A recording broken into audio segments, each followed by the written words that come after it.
Hello everyone, Chirosakha ধারাবাহিকের আজকের পর্বে দেখতে পারবেন প্লুটোর বাবা বলে ভুলে যেও না।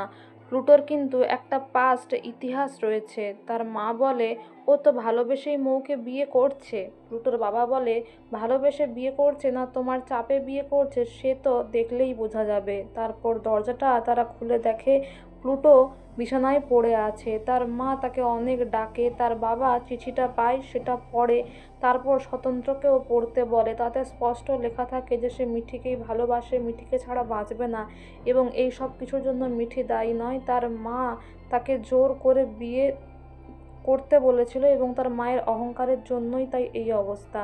এদিকে স্বতন্ত্র ডাক্তারকে কল করে, এমনকি অ্যাম্বুলেন্সেও খবর দেয়, কারণ তার বডিটা পুরো ঠান্ডা হয়ে থাকে।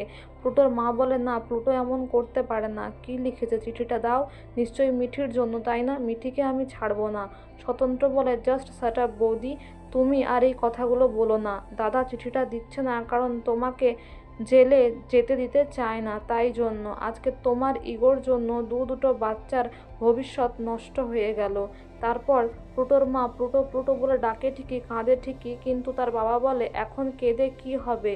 তারপর প্লুটোর মা বুঝতে পারে যে তার জন্যই তার ছেলের আজকে এই অবস্থা, তাই সে নিজেকে ক্ষমা করতে পারে না। বলে তুই আমাদেরকে এরম পঙ্গু করে দিস না, তুই যা বলবি আমরা তাই করব, তুই ওঠ। ডাক্তার এসে প্লুটোর বাবাকে বলে যে আর হসপিটালে নিয়ে গিয়ে কোনো লাভ নেই, ও আমাদেরকে আর সময় দিল না। এদিকে কমলিনী বিয়েবাড়িতে এলে স্বাভাবিকভাবেই কমলিনীর বৌদি তাকে নিয়ে 5টা কথা বলে এবং তাতে বর্ষা ও বুবলাইও সামিল হয় স্বাভাবিকভাবেই। কিন্তু আগামী পর্বে দেখা যায় স্বতন্ত্র ফোন করে কমলিনীর কাকামণিকে আর বলে সবাই সামনে আছে নাকি তুমি আলাদা দাঁড়িয়ে আছো, আসলে প্লুটো আর নেই। আর এই খবরটা শুনে স্বাভাবিকভাবেই মৌ ভেঙে পড়ে, চিৎকার করে। তো বন্ধুরা, এই ছিল আজকের চিরসখা ধারাবাহিকের আপডেট। Thank you.